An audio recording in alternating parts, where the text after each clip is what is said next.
Gilet Oui. jaune. Alors, si tu veux bien, David, si ça ne te dérange pas, on va étudier quand même. Donc, Avec plaisir. Minatora. Il y avait ceux qui mangeaient à cause du minag. Ils avaient un minag de. Il y avait un minag. Est-ce qu'il y a un minag de donner à manger aux employés ou pas? Voilà, c'est plus le minag qui leur permet de manger, c'est la Torah. La Torah leur permet de manger. Velu ochli minatora. Aose bemechoubar le karka, beshat mar melacha, ou betalush min karka, ad shenigmera melarto, bedavar shekidlo min haaretz. Alors c'est quoi? D'où on apprend cette histoire-là qu'il faut donner à manger à son employé lorsqu'il est en train de récolter notre production agricole. Alors, il y a marqué le passouk, il est où? Je vais montrer le passouk quand même.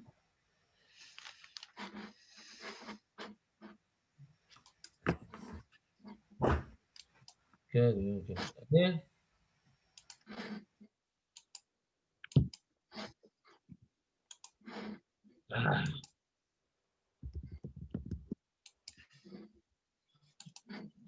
Ah, je n'ai pas compris. Il faut lui donner à manger ou bien il peut manger de la récolte qu'il est en train de faire.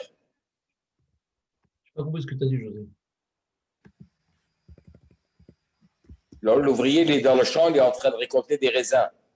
Il peut manger les raisins ou alors il faut lui amener à manger, qui n'a rien à voir avec la récolte. Je ne sais pas, qu'est-ce que tu en penses? Ben, je ne sais pas, je n'ai pas compris. On l'a fait, ça, dans la Gemara. Lui amener à manger. Non, parce que tu as dit il faut lui amener à manger. Il faut lui donner à manger. Je n'ai pas dit ça, je n'ai pas dit ça. Il faut lui donner à manger. Non, je n'ai pas dit ça. Ah. On l'a étudié dans la Gemara. Qu'est-ce que tu te rappelles, José?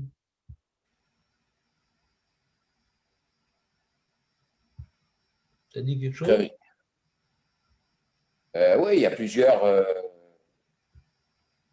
Ouais, il faut lui donner à manger, oui. Tu peux être plus précis parce que je vois que dans ces termes-là, ça t'embrouille. Donc, tu peux être un peu plus précis dans le cas, ça veut dire quoi? Donne-moi le cas. De quel cas on parle? En cas de l'ouvrier qui travaille, quel que soit l'endroit. Non, il travaille où? Comment? Il travaille où? Il travaille dans un champ. Très bien. Continuons. Et Et, et on l'a embauché en lui disant qu'il y aura à manger. Ah, donc vous êtes complètement calé sur la Mishnah précédente, quoi. Vous voulez pas qu'on avance, quoi. On est en train de parler d'autre chose. J'arrive pas à vous faire décoller de la Mishnah précédente, quoi. On parle, je répète, écoute bien grand tes oreilles, José. José, Oui, oui. David, Marco, écoutez bien. Je sais pas, je vois que je suis pas du tout pertinent aujourd'hui. Vous ne me comprenez pas du tout. Quelqu'un, il travaille dans une production agricole et il peut manger au milieu de la production. De la production, et même pas que je lui apporte à manger. Ah.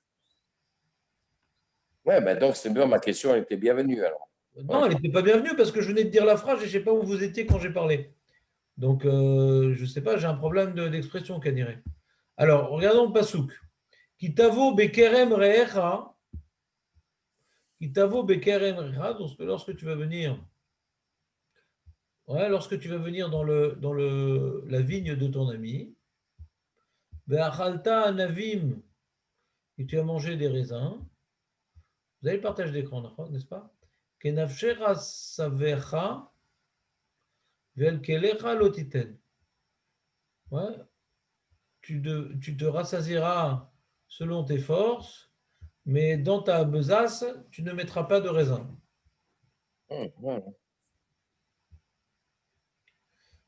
Et kitavo bekamat reecha, et lorsque viendras dans le champ de blé cette fois-ci, de ton ami, et katafta meyot, et que tu vas donc devoir moissonner des gerbes, beadecha dans ta main, bechermesh, la faucille, lotanif, Al-Kamat Re'echa, que la faucille ne vienne pas s'abattre sur les blés de ton ami.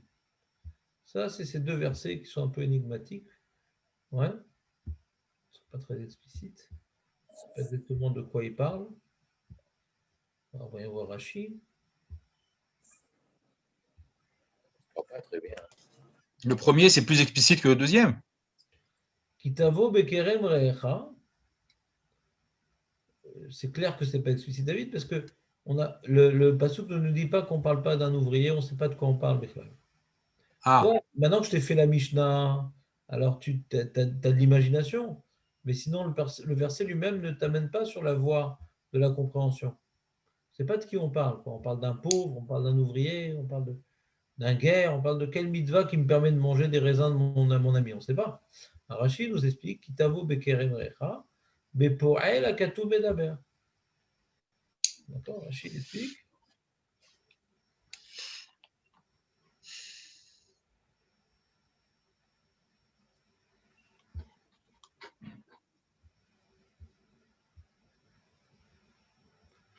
El kelecha al titan mikan shelo dibarta. אבל שכרו, bon, alors que qui t'avo kerem recha bepoel akatu bedaber, kenafshecha kama shetirtse, tu pourras manger combien tu voudras. Savecha velo achilagasa. Mais dès que tu n'as plus faim, arrête de te gaver. Dès que tu étais rassasié, l'ouvrier n'a plus le droit de se gaver. Il peut manger jusqu'à rassasiement. Velkelecha lotiten, il ne pourra pas mettre dans sa besace. Mikan shelo dibra Torah ela beshata batsir. La Torah elle a parlé uniquement au moment de la récolte. Bisman shata noten les kelav shel balabait. Au moment où tu mets dans le sac du propriétaire, ouais, tu as le droit de manger des raisins, mais pas le mettre dans ton sac. Aval im secharo l'ador les kashkesh et nochel. Mais si tu as embauché le monsieur pas pour ramasser les raisins, mais pour faire des barrières, pour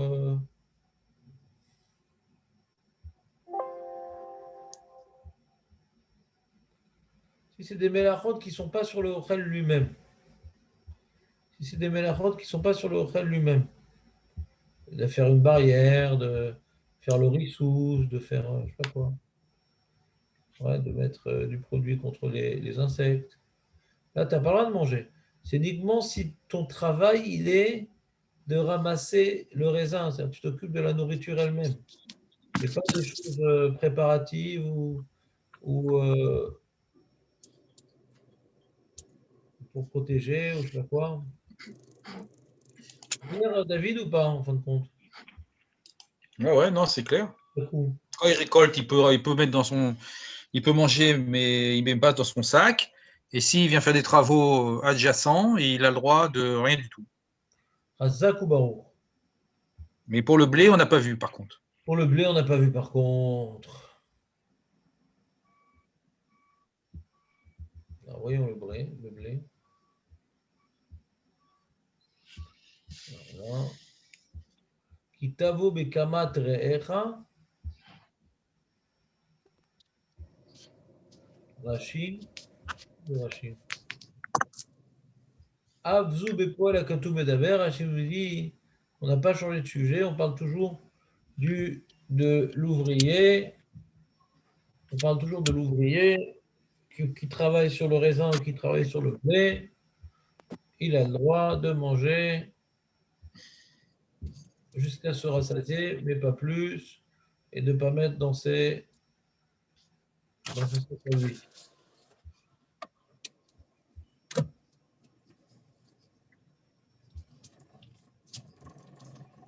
Non, mais l'histoire de la faux, là, j'avais rien compris. Ah ouais? Vous n'avez pas traduit le passage. Tu n'as pas le droit de faire tomber la faux, j'ai pas compris le message. J'ai pas traduit ou t'as pas compris?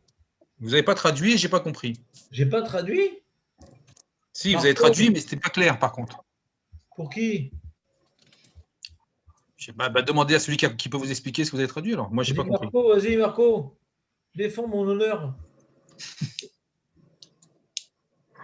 Kinati.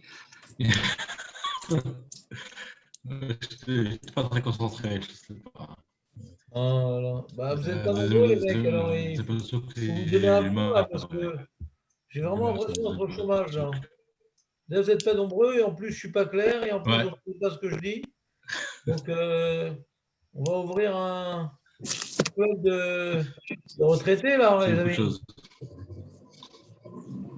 Itavo, Bekama, Trecha, quand est-ce que tu vas venir donc, sur le champ de blé, Bekatafta, Melilot, ouais, et que tu vas donc moissonner avec la main les gerbes, Bechermesh, Lotanif, Alkama, Trecha, que la faucille ne s'abatte pas sur l'épi de ton ami. C'est quoi ton problème, David? Je sais pas, j'ai pas compris l'histoire de la faucille. Aussi,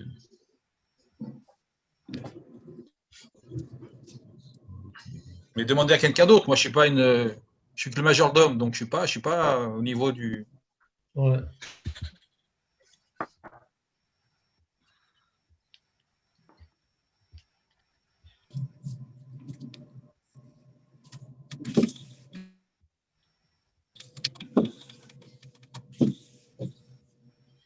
Et avec ta faucille, tu lui prends pas du blé à lui. C'est quoi le. C'est-à-dire, tu peux prendre avec la main du blé, mais pas avec ta faucille. Parce que là, tu exagères. Tu peux prendre avec ta main du blé, mais pas avec ta faucille. Quand tu es en train de travailler dans le champ de blé, le blé est arrivé à maturité, tu peux prendre des grains de blé et les manger comme ça. Mais pas tu prends avec ta faucille et tu prends une quantité considérable. De la manière que dans les raisins, on t'a pas permis de manger plus que le rassasiement, dans le blé, on t'a pas permis de manger une quantité ramassée par une faucille, mais une quantité que tu as ramassée avec la main. Non, c'est pas clair? Si, c'est clair, c'est bon. C'est une précision. De prendre. c'est clair.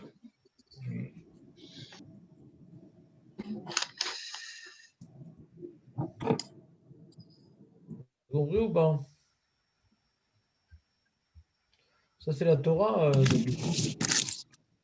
Non, parce que le blé, c'est pour l'emmener, alors que l'autre, c'est pour le manger. Le blé, c'est pour le manger et le raisin, c'est pour le manger. Les deux, Non, mais c'est le pour blé, il manger. l'emmène. Et le raisin aussi, il l'emmène. Il mangeait du blé comme ça cru. Mais je comprends pas ce qu'il dit José. On parle exactement de la même Bah, c'est chose. ça qu'il veut dire, je pense. Il dit le raisin, on peut le manger comme ça parce qu'il a maturité, mais le blé, aussi. Et le blé aussi. il faut le travailler. Non, non, le blé aussi, on peut le manger comme ça. Ah ouais. Ah bon? Bah, sinon, c'est pas de quoi on parle. La Torah, elle parle bien de quelqu'un qui mange du blé sur le champ, quoi. Je comprends pas Ah oui, c'est pour ça que ça m'étonne, quoi. Oui. Pourquoi ça t'étonne? T'as jamais mangé du blé dans un champ? À vrai dire, non. Bah, t'as pas beaucoup voyagé alors. Moi, quand j'étais scout, on le faisait. Non, je ramassais du blé dans le champ, mais je n'ai jamais mangé. D'accord. À la sortie de Pessa.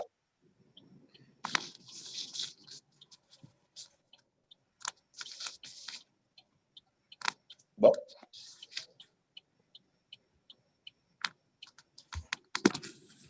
On a dit le Rav Hirsch. Kan Nehemar, Shapoel Zakai Lechol Minaperi. Le poêle, il a le droit de manger du péri chez Asukbo.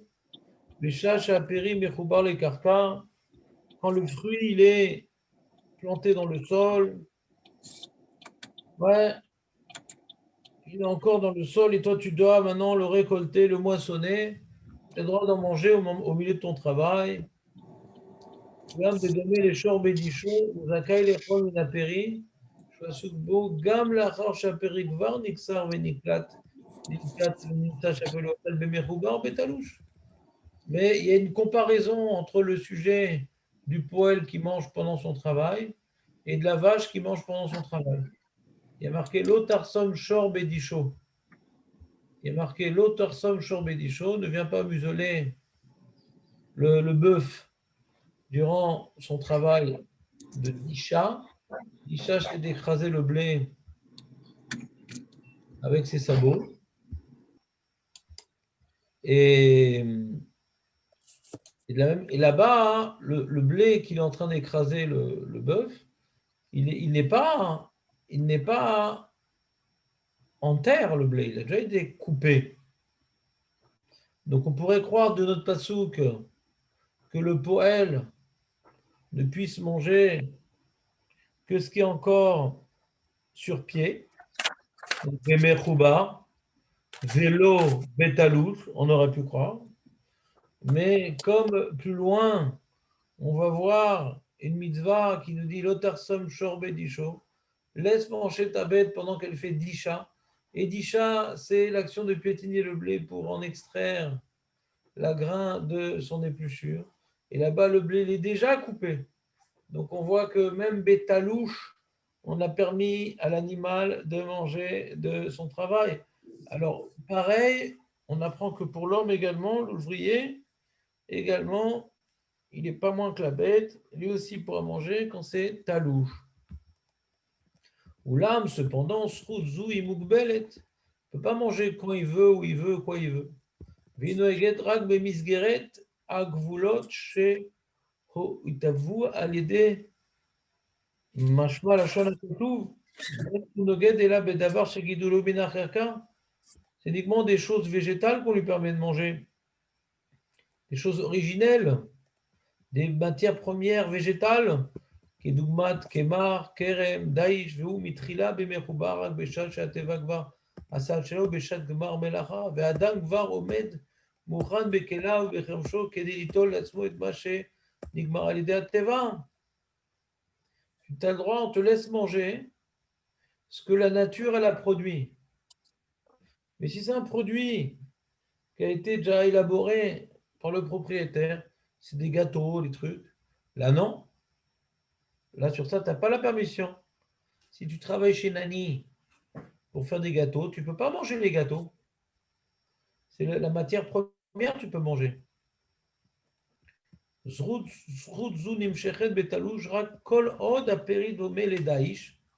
On apprend vraiment de l'Otarsom Shor Bedisho beaucoup d'alachot. De la même manière que dans l'Otarsom Shor Bedisho, l'animal, on n'a pas le droit de le museler lorsqu'il est en train de piétiner le blé. Parce qu'on n'est pas arrivé encore à ce qu'on appelle le Gmar Melacha. C'est quoi le Gmar Melacha, Jonathan?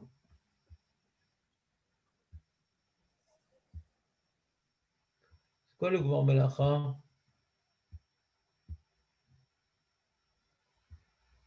Allô? Quelqu'un pourrait me répondre? Y aurait-il un savant dans l'avion? La fin du travail. C'est quoi, ça correspond à quoi le Gomar Melacha? Je ne vais pas demander une traduction, ouais, je vais demander une explication. Ça correspond à quoi? Quand on parle de Gomar Melacha dans les végétaux, ça correspond à quelle idée? L'étape de Choresh, de toutes ces étapes-là, la dernière étape de l'agriculture, en fait, de la culture. Et qu'est-ce que ça change? Qu'est-ce qui se passe à ce moment-là où il y a le Gomar Melacha, au niveau de la halacha? Quand il y a le Gomar Melacha, qu'est-ce qui se passe au niveau de la halacha? La PA, non, je ne sais pas. Qu'est-ce qui se passe au moment où il y a le Gomar Melacha, au niveau de la halacha? Le Maaser, l'obligation de Maaser. Voilà, Chazak ou Baruch. Rémi, il y a le Maaser. Comme maintenant on a fini les travaux élémentaires de la récolte agricole, alors on a obtenu du sol ses richesses. Et là, la Torah nous demande, maintenant que tu t'es enrichi par la terre donnée de Dieu, tu dois donner la dîme. Tu dois donner au Kohen, au Lévi. Mais ça, ce devoir de prélèvement, cette interdiction de manger avant d'avoir prélevé, cette interdiction de manger avant d'avoir prélevé, ne prendra effet que à partir du moment où est-ce qu'on a eu le Gomar Melacha, par exemple dans le blé, qu'on a fait un tas de blé, c'est-à-dire on a enlevé le blé de son écorce, On a tamisé des petits cailloux. Et maintenant, pardon, on a un tas de blé. On a un tas de blé, donc on a fini. On a obtenu la production de blé qui nous intéressait. On n'a pas encore fait de la farine. Ouais, on n'a pas fait du pain. On a un tas de blé. Alors, si maintenant ce blé, il est comment dirais-je, réservé à la cuisson, à la truc, c'est pas pour faire du pain. C'est pour le manger cuit ou je sais pas quoi. Ouais. Alors là, hein, on dit, ben voilà, quand j'ai un tas de blé, j'ai fini l'agriculteur a fini son travail. Après, il faut passer ça au cuisinier. Je vais le mettre dans une casserole. Alors à ce moment-là, quand l'agriculteur a fini son travail, on dit maintenant il est chayav de trumot maasrot. C'est pas un produit fini. Et quand c'est un produit fini, alors là, l'ouvrier, même s'il doit travailler là-bas, je sais pas, pour calibrer les petits blés, les gros blés, donc il a un travail dans le blé lui-même, il ne peut pas manger là. C'est trop tard. Même quand on a fait le prélèvement du maaser, c'est pas à cause du sourd de trumot maasrot qu'il ne peut pas manger, même si non. Si on a réalisé préalablement trumot maasrot, ça ne change rien. C'est-à-dire, il ne peut plus manger. Lui, il mange, ouais, tant que c'est encore un produit agricole qui est encore, on le voit comme une production d'Hachem. Mais dès que maintenant on arrive au Gmar Melacha, hein, il y a une sorte d'acquisition de l'agriculteur. C'est plus tellement dans les mains d'Hachem, quoi. Ça y est, maintenant je suis arrivé à un moment où je me suis, où j'ai pu acquérir ce blé, j'ai fait un tas, c'est à moi, c'est dans mon grenier. Alors là, dans ça, la Torah elle ne tolère plus que l'ouvrier veuille manger encore de ça. Parce que c'est terminé, c'est ce que je voulais faire est terminé. Il y a une sorte d'acquisition par le travail. Mais tant qu'on n'est pas arrivé à cette étape-là, l'ouvrier peut manger. Donc on apprend ça de Daïch. De la même manière que la vache, on la laisse manger pendant son travail. Mais quand elle a fini la disha, quand maintenant le blé, ça y est, il a été extirpé de son enveloppe, donc là, on ne laisse plus manger l'animal de la récolte. C'est pour ça que marqué l'otarsum shor bedisho. Tu ne peux pas museler la bête durant la disha. D'accord? Mais après, oui. Après la disha, oui. Comment? Après la disha, oui. Machma que après la disha, on doit museler. Nachon. מי שנגמרה מלאכת הפרי נמצא שכבר נדחה במעשר או בחלה. וכבר פקע זכותו של פועל. Le peuple n'a plus le droit de manger. C'est ce qu'on va voir dans les mots de la Mishnah dans quelques instants. Betalouch mina karka achelo nigmera melarto. Tout ce qu'on lui a permis, c'est vrai qu'on ne l'a pas permis uniquement comme quand c'est dans le champ. On n'a pas permis uniquement quand c'est encore en sol. Parce qu'on dit qu'il n'est pas moins qu'une bête on l'a permis, bien que c'est déjà plus dans le sol. Mais on n'a pas permis plus qu'une bête. La bête, c'est uniquement tant qu'on n'a pas fini la disha. Betalouch minakaka ad shelo nigmera melarto. Jusqu'à qu'on n'ait pas encore fait le gmar melacha, qu'on n'ait pas fini les étapes nécessaires pour terminer le travail agricole. Klalo shel davar, apoel ochel bemechoubar. Le poêle, il mange donc de mechoubar, de ce qui est dans le sol, ou betalouch, ce qui a été déjà arraché du sol. Mais attention, mais rak beshash aperinigmar. Al-yadei ateva, vera kol od ou osek bo kedeligmor et melarto latkin oto letzorech adam. Tant que l'objet est encore, tant que le fruit, la production est encore dans l'étape de la rendre apte à la consommation humaine, elle n'est pas encore complètement finie. Le Gmor Melacha, c'est j'ai un tas de blé dans mon grenier, c'est apte à être pris et utilisé maintenant. Il ne manque plus rien. C'est nettoyé, c'est mis de côté. Mais tant qu'on n'est pas arrivé à cette étape-là, alors, on ne voit pas encore ça comme étant de la nourriture prête à consommer. Le produit agricole, tant qu'il est, on le voit comme étant, comment dirais-je, un produit du champ et non pas encore un un bien de l'agriculteur, un bien obtenu. Vous savez, j'ai obtenu quelque chose. Alors, tant que ça, on le voit encore un peu comme étant un fruit du champ, puisqu'on n'a pas encore fini toutes les étapes pour le rendre apte à l'utilisation humaine. Donc, c'est encore un fruit du champ et ce n'est pas encore un fruit de l'homme. Alors, tant que c'est un fruit du champ, on laisse l'ouvrier en profiter. C'est clair ou pas?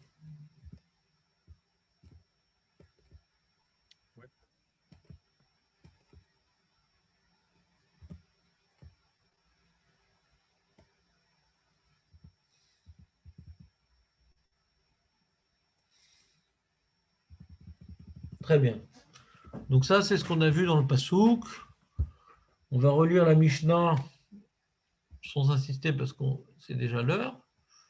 Mais juste pour confirmer les informations qu'on a vues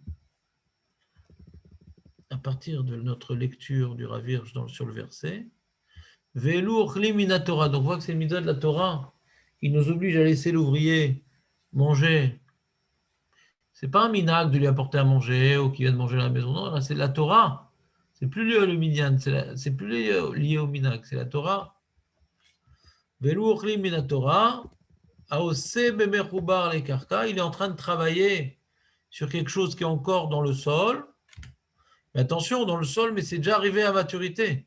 Si le blé, il est vert et que ce n'est pas le moment de le récolter, tu ne peux pas passer là-bas et manger du blé. Ma putain. C'est quand le blé est arrivé à maturité ou le raisin est arrivé à maturité. Béchat gmar melacha. Gmar melacha, c'est le moment où le fruit est arrivé à maturité. Ou bétalouche, et si le blé a été déjà récolté, ou le raisin a déjà été récolté, talouche, minakarka,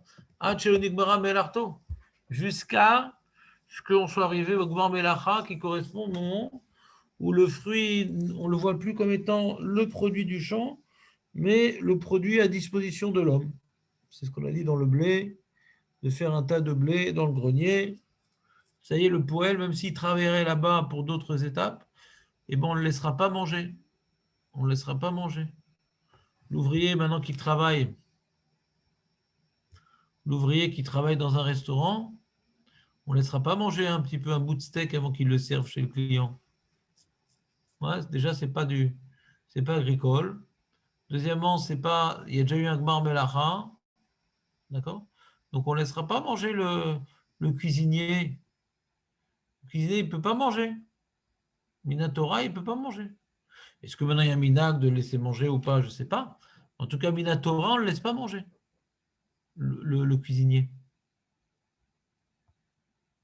Ce que la Torah laisse manger, c'est sur le champ, c'est-à-dire qu'il y a un intervalle, il n'y a pas avant et il n'y a pas après. Il n'y a pas avant que le fruit soit arrivé à maturité. Ça, quel que soit le travail qui réalise l'ouvrier, il faut attendre que le fruit soit arrivé à maturité.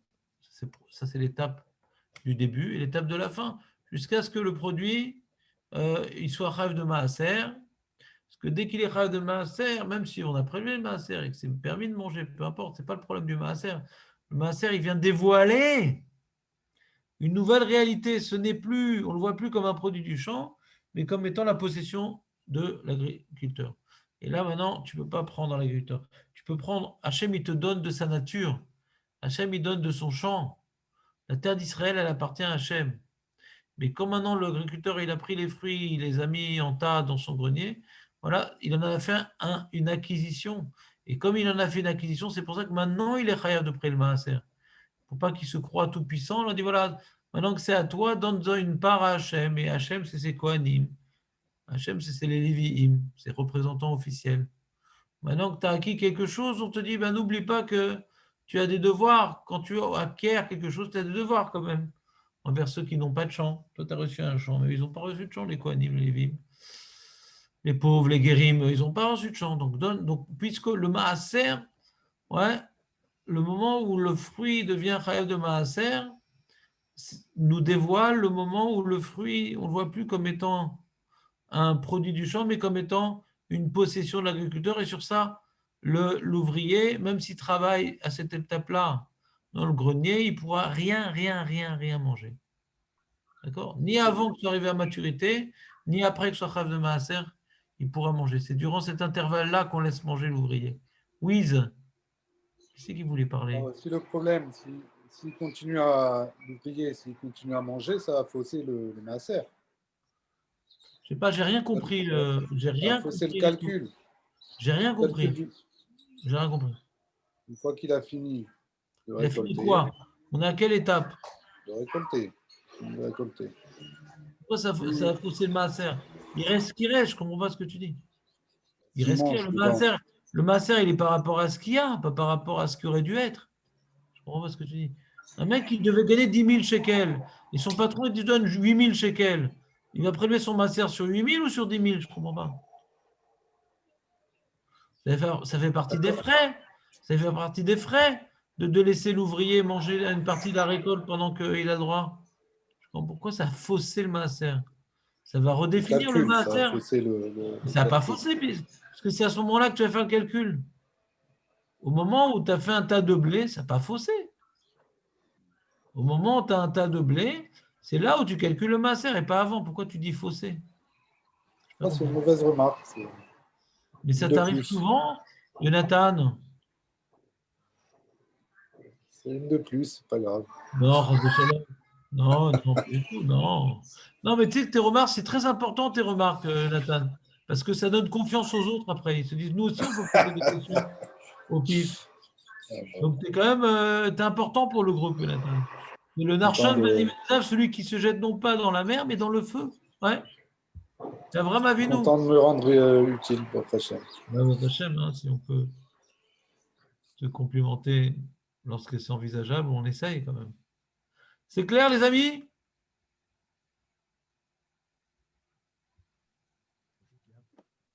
Ou j'ai été trop lent, là? Vous n'êtes pas endormi? Je n'ai pas été un peu lent quand même? Non, non, c'est bien, c'est bien. Bon, désolé. Voilà. Donc, celui qui a une webcam,